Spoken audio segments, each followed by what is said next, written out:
Hits kingdom kids வழங்கும் இன்னொரு அற்புதமான பைபிள் கதைக்கு உங்களை வரவேற்கிறோம். இன்று நாம் ஒன்றாகவே ஒரு உண்மையிலேயே விசித்திரமான நிகழ்வை காண போறோம். நாம் காலத்தை தாண்டி கலிலேயா மலைகளுக்கு பயணம் செய்து இயேசு கிறிஸ்துவின் மிகவும் வலிமையான மற்றும் புகழ்பெற்ற அதிசயங்கள்ல ஒன்றை காண போகிறோம். தேவனின் சக்தியும் அன்பும் செயல்படுவதை பார்க்க நீங்க தயாரா? இந்த நம்பிக்கையும் அதிசயமும் நிறைந்த அற்புதமான கதைக்குள் நாம் ஒன்றாக பயணத்தை தொடங்கலாம். இது நம்பிக்கையின் கதை, பகிர்வின் கதை, மேலும் பரமேஷ் புள்ளிவரின் எல்லையற்ற அன்பும் சக்தியும் அவருடைய பிள்ளைகளுக்காக எங்கும் இருப்பதை பற்றிய கதை. இந்த கதை ஆயிரக்கணக்கான ஆண்டுகளாக கோடிக்கணக்கான மக்களை ஊக்குவிச்சிருக்கு. இன்று இந்த கதையில் உள்ள செய்திய நம் இதயங்களில் திறந்து வாங்குவோம். நாம் கேட்கும்போது தேவனின் அதிசயங்கள் நம் வாழ்க்கையிலும் நிகழ முடியும் என்பதை நினைத்து பாருங்கள். நாம் அவரை நம்பி நம்மிடம் உள்ளதை அன்புடன் பகிர்ந்தால் அது சாத்தியமாகும். நீண்ட காலத்திற்கு முன்பு கானா என்ற அமைதியான ஊரில் ஒரு மிக சிறப்பு கொண்டாட்டம் நடந்து கொண்டிருந்தது. அந்த நாள் முழுவதும் ஆவலோட எதிர்பார்த்திருந்த ஒரு நாள். வீதி முழுவதும் மக்கள் தங்கள் சிறந்த உடைகளை அணிந்து ஒரு வீட்டை நோக்கி திருமணம் தொடங்கவிருக்கிற இடத்திற்கு சென்று கொண்டிருந்தனர். நண்பர்களும் குடும்பத்தினரும் ஊரின் எல்லா பக்கங்களிலிருந்தும் வந்து சேர்ந்து கொண்டாடினார்கள். காற்றுல உற்சாகமும் மகிழ்ச்சியான பேச்சுகளும் நிரம்பியிருந்தது. அந்த வீட்டின் முன்றில் மாலைகளும் விளக்குகளும் அலங்கரிக்கப்பட்டிருந்தன.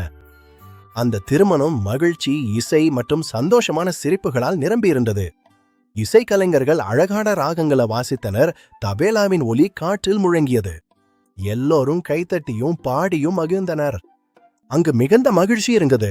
மக்கள் நடனமாடி புதிய தம்பதிகளை வாழ்த்தி சுற்றிலும் பரவியிருந்த அன்பை பகிர்ந்து கொண்டனர். குழந்தைகள் தான் அதிகமா மகிழ்ந்தனர். அவர்கள் சுற்றி சுற்றி ஆடிக்கொண்டும் கலிலேயாவின் வெயில்ல விளையாடியும் இருந்தனர். பெரிய மரத்தட்டுகள்ல ருசிகரமான உணவு பரிமாறப்பட்டது. மக்கள் ஒன்றாக அமர்ந்து சாப்பிடும்போது கதைகள் பகிர்ந்து சிரித்தனர். மணமக்கள் அனைவரின் கவனத்தையும் பெற்றிருந்தனர். அவர்களை சுற்றி அவர்களது அன்புக்குரியவர்கள் இருந்தனர். அது அவர்கள் என்றும் மறக்க முடியாத ஒரு நாள். அந்த சிறப்பு விருந்தினர்கள்ல இயேசுவும் ஒருவர். அவர் தனியாக வரவில்லை. அவர் தன் சீடர்களையும் கொண்டு வந்து தன் நண்பர்களின் மகிழ்ச்சியில பங்கெடுத்தார். மாஸ்டருடன் அங்கே இருப்பது சீடர்கள் மகிழ்ந்தனர். அவர் எவ்வாறு சாதாரண மக்களின் மகிழ்ச்சியில் கலந்து கொண்டார் என்பதை பார்த்து மகிழ்ந்தனர். இயேசுவின் தாய் மரியாவும் அங்கு இருந்தா. அவர் அந்த குடும்பத்தின் நெருங்கிய தோழி, விருந்துல உதவமாக இருந்தார். அனைவரும் அந்த சிறப்பு நாளை அனுபவிச்சு கதைகள் கேட்டு பண்டிகை உணவை பகிர்ந்து கொண்டனர்.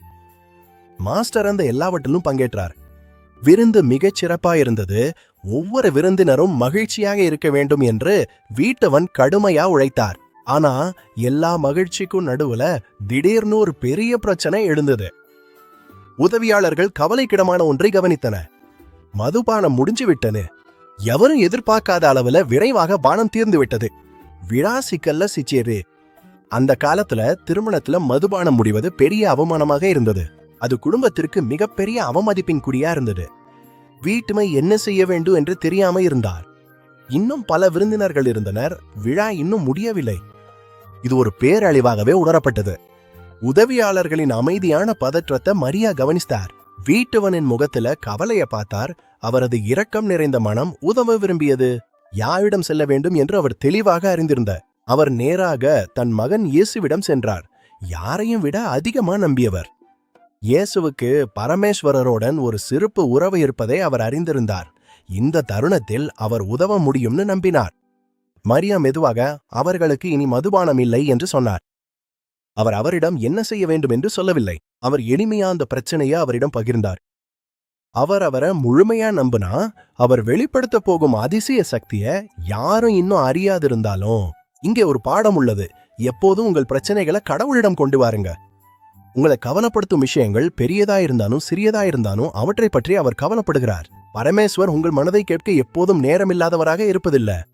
நீங்கள் எப்போது கவலையுடன் இருப்பீர்களோ அவர் உடன் பேசலாம் என்பதை நினைவில் வையுங்கள். மரியா இயேசுவிடம் சென்றது போல நீங்கள் எப்போதும் அவரிடம் ஜெபத்துல செல்லலாம். அவர் உங்கள் சிறந்த நண்பரும் மிகப்பெரிய உதவியாளரும் ஆவார். மரியா ஊழியர்களை நோக்கி திருதினார். இயேசு எப்படி உதவுவார் என்று அவர் துல்லியமாக அறியவில்லை. ஆனா அவர் உதவுவார் என்பதில் முழுமையான நம்பிக்கை இருந்தது. அவர் என்ன செய்தாலும் அது சரியானதும் சிறப்பானது இருக்கும் என்பதை அவர் அறிந்திருந்தார். அவரது மனம் நம்பிக்கையாலும் அமைதியான எதிர்பார்ப்பாலும் நிரம்பியிருந்தது. மரியா தெளிவா அவர் உங்களிடம் என்ன சொல்கிறாரோ அதை செய்யுங்கள் என்று கூறினார். இது அவருடைய எளிய அறிவுரை.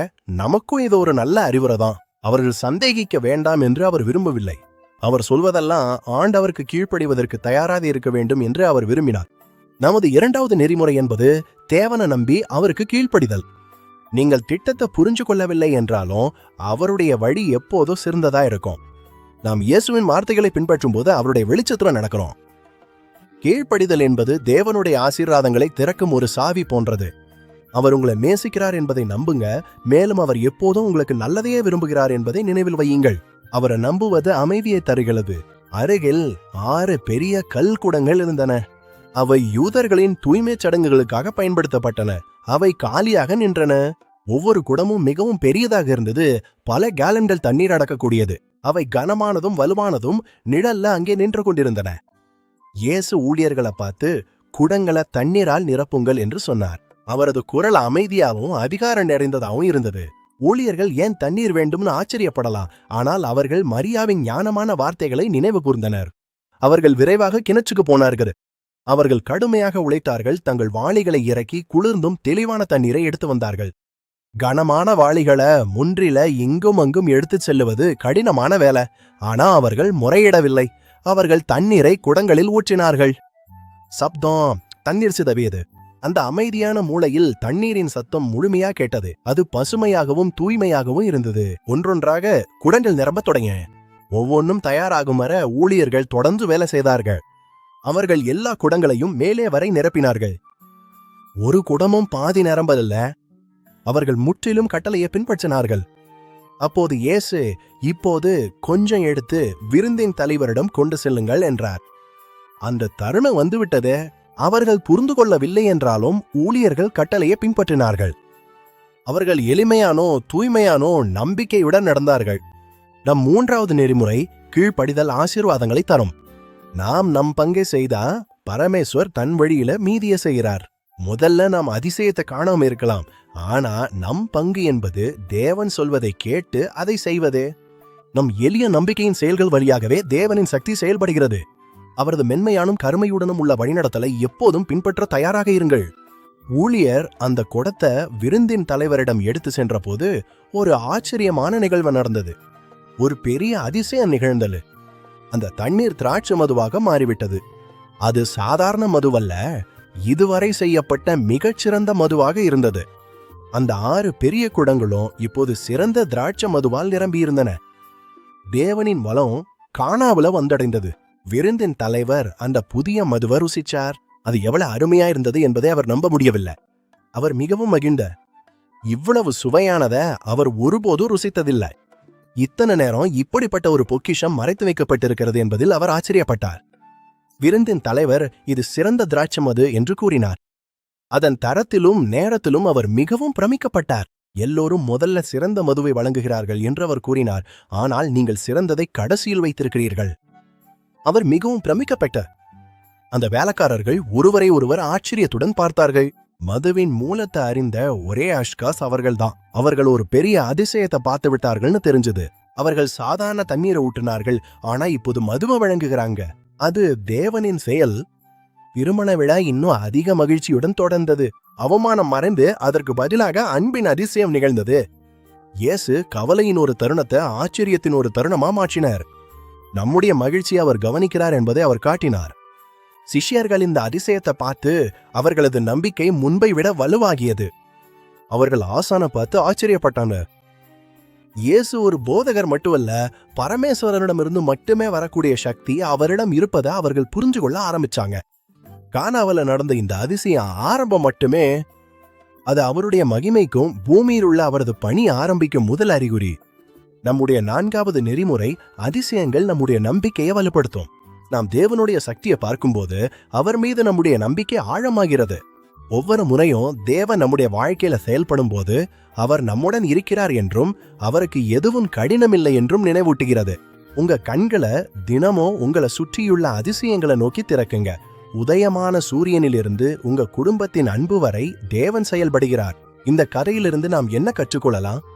நீங்க வெறுமையாகவோ தோல்வி அடைந்ததாகவோ தோன்றினாலும் ஒவ்வொரு சூழ்நிலையிலையும் தேவனை நம்புங்க. நீங்க புரிந்து கொள்ளவில்லை என்றாலும் கீழ்ப்படியுங்க. தேவனுடைய கட்டளைகள் எப்போதும் உங்கள் நன்மைக்கும் அவருடைய மகத்துவத்திற்கும் தான். பரமேஸ்வர் உங்கள் வாழ்க்கையின் சாதாரண பகுதிகளை கூட விசேஷமானதாக மாற்ற முடியும். அவர் எளிமையானவற்றை எடுத்து அதை சிறப்பாக மாற்றுகிறார். நம்பிக்கை அதிசயங்களை கொண்டு வருகிறது. இயேசு எளிய தண்ணீரை விசேஷமானதாக மாற்றினார். இதன் மூலம் அவர் தனது அளவில்லா அன்பையும் சக்தியையும் நமக்கு காட்டினார். இந்த கதையை நீங்கள் ரசித்திருந்தால் மேலும் அதிசயங்களை அறிய ஹிஸ் கிங்டம் கிட்ஸை லைக் செய்யவும், பகிரவும், சப்ஸ்கிரைப் செய்யவும் மறவாதீர்கள். ஒவ்வொரு வாரமும் பைபிளின் அதிசயங்களை ஒன்றாக ஆராயும் எங்கள் குடும்பத்தில் நீங்கள் சேருங்கள். நீங்க எங்களுடன் இருப்பதை நாங்கள் மிகவும் விரும்புகிறோம். எப்போதும் நினைவில் வையுங்க, நம்பிக்கையுடன் அதிசயங்கள் நிகழும். பரமேஸ்வர் உங்களை மிகவும் நேசிக்கிறார். அடுத்த முறையில் சந்திப்போம். இன்று எங்களுடன் சேர்ந்ததுக்கு நன்றி. உங்கள் இதயங்கள் மகிழ்ச்சியால் நிரம்பி உங்கள் வாழ்க்கை தேவனுடைய அதிசயங்களால் நிரம்பி இருக்கட்டும். கடவுள் உங்களை ஆசீர்வதிப்பாராக. பிள்ளைகளை, நீங்கள் அவருக்கு ஒரு மதிப்புமிக்க விசேஷமான பிள்ளை என்பதை நினைவில் வையுங்கள். எங்கள் அடுத்த அதிசயமான பைபிள் கதையில சந்திப்போம். ஒரு நிமிஷம் யோசிங்க. இன்று நீங்கள் இயேசுவிடம் கொண்டு செல்லக்கூடிய ஒரு விஷயம் என்ன? அவர் கேட்கிறார், மேலும் அவர் உங்களை மிகவும் நேசிக்கிறார். மரியாள் திராட்சை அரசத்தின் பிரச்சனையை அவரிடம் கொண்டு வந்தது போல நீங்கள் உங்கள் கவலைகளையும் மகிழ்ச்சிகளையும் கனவுகளையும் அவரிடம் கொண்டு செல்லலாம். அவர் எப்போதும் உங்களுக்காக இருக்கிறார். உங்கள் நாளின் சாதாரண பகுதிகளை தன் இருப்பால் விசேஷமா மாற்ற தயாராக இருக்கிறார். நம்பிக்கையோட இருந்து கீழ்ப்படிவது சில நேரங்கள்ல பயமாக இருக்கலாம். ஆனால் நினைவில் வையுங்கள், இயேசு ஒவ்வொரு படியிலும் உங்களுடன் நடக்கிறார். ஒவ்வொரு புதிய நாளும் ஒரு அதிசயத்தை காணும் வாய்ப்பு. உங்கள் இதயத்தை திறந்த வண்ணம் வைத்துக் கொள்ளுங்கள். உங்கள் பார்வையை இயேசுவில் வைத்திருங்கள். அவரை நம்பிக்கையுடன் தொடருங்கள். அந்த பானைகள் ஒரு அடையாளம். நம் வாழ்க்கையில் காலியான இடங்களை தேவன் தன் நன்மையாலும் நமக்காக வைத்திருக்கும் சிறந்த பரிசுகளாலும் நிரப்புகிறார் என்பதற்கான அடையாளம். மரியாளின் நம்பிக்கை நமக்கு நினைவூட்டுகிறது, இயேசு உங்களிடம் என்ன செய்ய சொன்னாலும் அதை செய்யுங்கள். அவரது சிறந்த திட்டத்தை நம்பியதற்கு நீங்கள் ஒருபோதும் வருத்தப்பட மாட்டீங்க. உங்கள் வாழ்க்கை கானாவின் திராட்சரச போல நிறைந்ததும் இனிப்பானதும் ஆகட்டும். உங்களை விரைவில் மீண்டும் சந்திப்பதை எதிர்பார்க்கிறோம். கானாவிலிருந்து விடைபெறுகிறோம். அவரது ராஜ்ய குழந்தைகள் சார்பாக விடைபெறுகிறோம். பரமேஸ்வரரின் மிக சிறந்த ஆசீர்வாதங்கள் எப்போதும் உங்களுடன் இருக்கட்டும். விடைபெறுகிறோம். கானாவின் மேல் நட்சத்திரங்கள் ஒளிர்கின்றன. திருமணம் முடிஞ்சுவிட்டது. ஆனால் அந்த அதிசயம் எங்கள் இதயங்களில் என்றும் வாழ்கிறது. இனிய இரவு அன்பானவர்களே. இரவு முழுவதும் தேவன் உங்களை ஆசீர்வதிச்சு பாதுகாக்கட்டும். அவரது சிறந்த சமாதானத்துல தூங்குங்க. புதிய ஒரு அதிசயத்துக்கு தயாராக விழித்தெழுங்கள். இனிய இரவு.